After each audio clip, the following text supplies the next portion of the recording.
नमस्ते एवरीवन। इस वीडियो में हम issues in designing load balancing algorithms के ऊपर बात करने वाले हैं।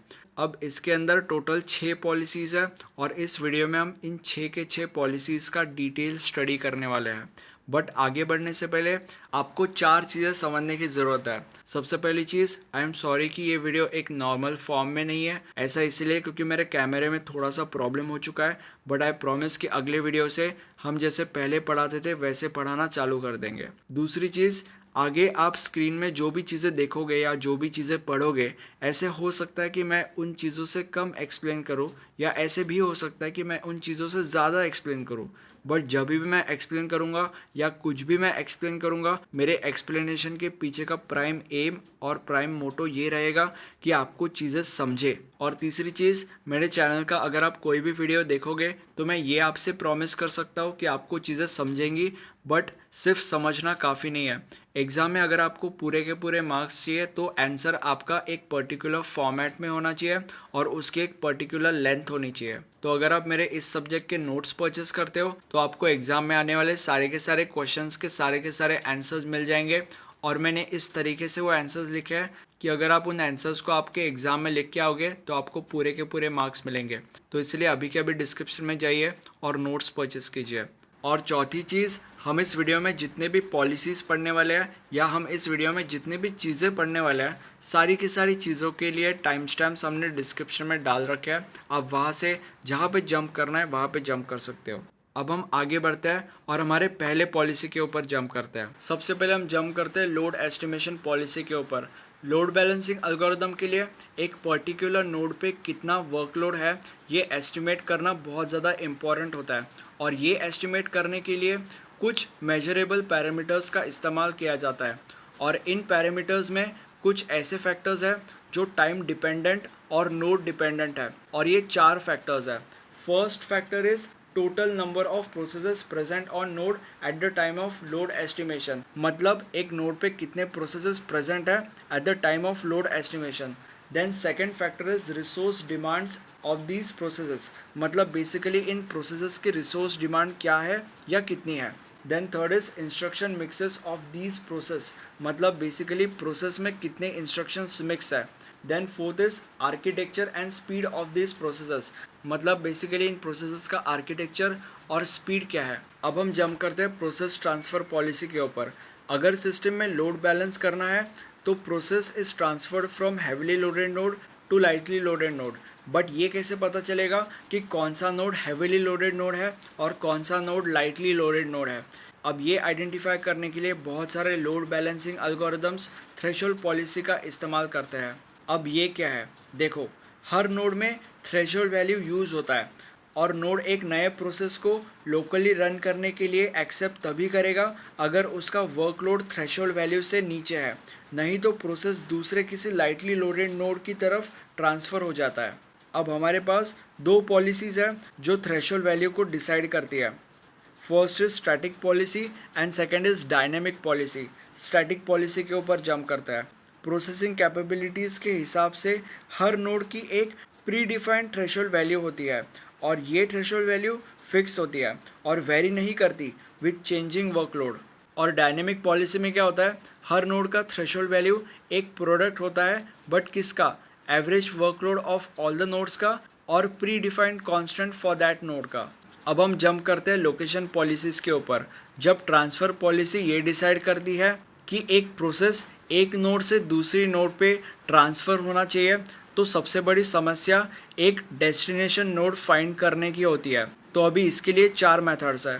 First method is threshold method. इसमें क्या होता है, पॉलिसी एक रैंडम नोड को सिलेक्ट करती है and it checks whether the node is able to receive the process और फिर प्रोसेस को ट्रांसफ़र कर देती है। अगर नोड रिजेक्ट करता है तो दूसरा नोड सिलेक्ट किया जाता है और ये भी रैंडमली। और ये चीज़ कंटिन्यू होती रहती है until probe limit is reached. Probe मतलब बेसिकली प्रोबिंग। प्रोबिंग का मतलब होता है इंक्वायरिंग क्लोजली इनटू समथिंग या बेसिकली सर्चिंग यू कैन से। अब सेकंड मेथड के ऊपर जंप करते हैं और इस मेथड का नाम है शॉर्टेस्ट मेथड। इस मेथड में random amount of node randomly choose होते हैं और हर नोड का लोड चेक किया जाता है और प्रोसेस उस नोड के ऊपर ट्रांसफ़र किया जाता है जिसके पास सबसे कम लोड होता है। And the last line says probing is stopped if the node with zero load is located. अब आई डोंट थिंक मुझे इस लाइन का मतलब समझाने की जरूरत है, और प्रोबिंग का मतलब क्या होता है ये मैंने पहले ही समझा दिया है। Then the third and very important method is bidding. इसमें हर एक नोड दो रोल्स प्ले करता है, मैनेजर का और कॉन्ट्रैक्टर का। मैनेजर प्रोसेसेस सेंड करता है और कॉन्ट्रैक्टर प्रोसेसेस रिसीव करता है। अब मैनेजर बिड करता है और ये मैसेज सब नोड को मिलता है कि मैनेजर बिड कर रहा है, और फिर कॉन्ट्रैक्टर उस पर रिटर्न बिड करता है with message containing message size, processing capability, resource availability etcetera. अब इन सब चीज़ों को समझ के मैनेजर एक बेस्ट बिड को पिकअप करता है और वहाँ पे प्रोसेस सेंड कर देता है। अब ऐसा भी हो सकता है कि कॉन्ट्रैक्टर के पास बहुत सारे मैनेजर्स की तरफ से बहुत सारे बिड्स आए हो और उसकी वजह से ओवरलोड हो गया। अब इस प्रॉब्लम का सलूशन ये है कि मैनेजर मैसेज सेंड करे कॉन्ट्रैक्टर के पास बिफोर ट्रांसफरिंग द प्रोसेस, और फिर कॉन्ट्रैक्टर रिप्लाई करे ये बताते हुए कि प्रोसेस एक्सेप्ट होगा या रिजेक्ट। तो इस पॉलिसी में दोनों मैनेजर और कॉन्ट्रैक्टर के पास फ्रीडम होगा टू सेंड एंड एक्सेप्ट या रिजेक्ट प्रोसेसेस। बट ऐसा करने के कुछ ड्रॉबैक्स भी होता है। First is communication overhead and the second is difficult to decide best pricing policy. Now the fourth method is pairing. इस पॉलिसी में एक नोड किसी रैंडम नोड को सिलेक्ट करता है और उसको पेयरिंग के लिए आस्क करता है। अगर वो रिजेक्शन फेस करता है, वो रैंडमली किसी दूसरे नोड को सिलेक्ट करता है और उसके साथ पेयर होने की कोशिश करता है। And the third point says that कि दो लोड्स जिनमें बहुत ज़्यादा लोड डिफरेंसेस होते हैं वो एक दूसरे के साथ टेम्पररीली पेयर कर दिए जाते हैं, और ये पेयर तब ब्रेक होती है जब माइग्रेशन ख़त्म हो जाता है, और एक नोड तभी एक पार्टनर फाइंड करने का ट्राई करता है जब उसके पास एटलीस्ट दो प्रोसेसेस हो। अब हम जंप करते हैं स्टेट इंफॉर्मेशन एक्सचेंज पॉलिसी के ऊपर। इस पॉलिसी का इस्तेमाल किया जाता है ताकि नोड्स के बीच में स्टेट इन्फॉर्मेशन का एक्सचेंज फ्रिक्वेंटली हो पाए, और स्टेट इन्फॉर्मेशन के एक्सचेंज के लिए 4 पॉलिसीज़ का इस्तेमाल होता है। First is periodic broadcast policy, या can say periodic broadcast method. इसमें क्या होता है, हर टी यूनिट ऑफ टाइम के बाद, मतलब बेसिकली हर एक पर्टिकुलर पीरियड के बाद, हर नोड उसका स्टेट इन्फॉर्मेशन ब्रॉडकास्ट करता है। बट इससे कुछ प्रॉब्लम्स जनरेट होने के चांसेस होते हैं। First problem is heavy traffic and second problem is fruitless messages. Then उसके बाद second policy is broadcast when state changes. यहाँ पे ऐसे मैसेजेस अवॉइड किए जाते हैं जो फ्रूटलेस है, मतलब बेसिकली जिससे कोई रिजल्ट जनरेट नहीं होता, मतलब बेसिकली वेस्ट मैसेजेस है, मतलब बेसिकली यूजलेस मैसेजेस है। और यहाँ पे स्टेट को तभी ब्रॉडकास्ट किया जाता है जब एक प्रोसेस अराइव या डिपार्चर करता है। देन नेक्स्ट पॉलिसी और method is on demand exchange.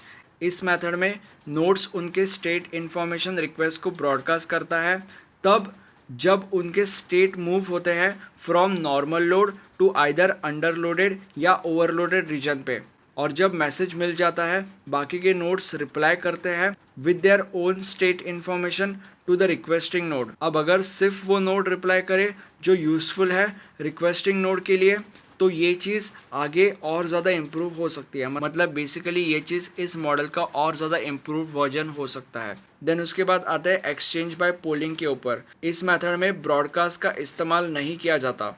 इसमें क्या होता है, एक ऐसा नोड जिसे कोऑपरेशन की ज़रूरत है फॉर बैलेंसिंग द नोड, वो एक ऐसे नोड की तलाश में लग जाता है जो इस प्रोसेस में उसका सूटेबल पार्टनर बनने के लायक है, और ये वो कर पाता है या बेसिकली उस पार्टनर को वो ढूंढ पाता है पोलिंग की मदद से, और फिर वो लायक नोड मिलने के बाद उसके साथ वो स्टेट इन्फॉर्मेशन शेयर करता है। Now the next is priority assignment policy. इसमें कुछ रूल्स का इस्तेमाल होता है to assign priority to the processes at particular node.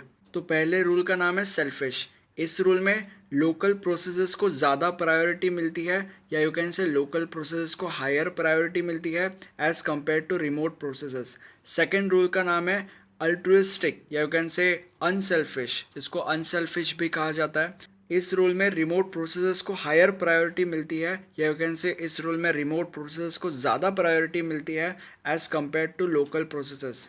Then there is intermediate rule. इस रूल में अगर लोकल प्रोसेसेस का नंबर ऑफ रिमोट प्रोसेसेस से इक्वल या ग्रेटर है तो local processes are given higher priority than remote processes, नहीं तो remote processes would be given higher priority than local processes. Next is migration limiting policies. This determines the number of times process can be migrated.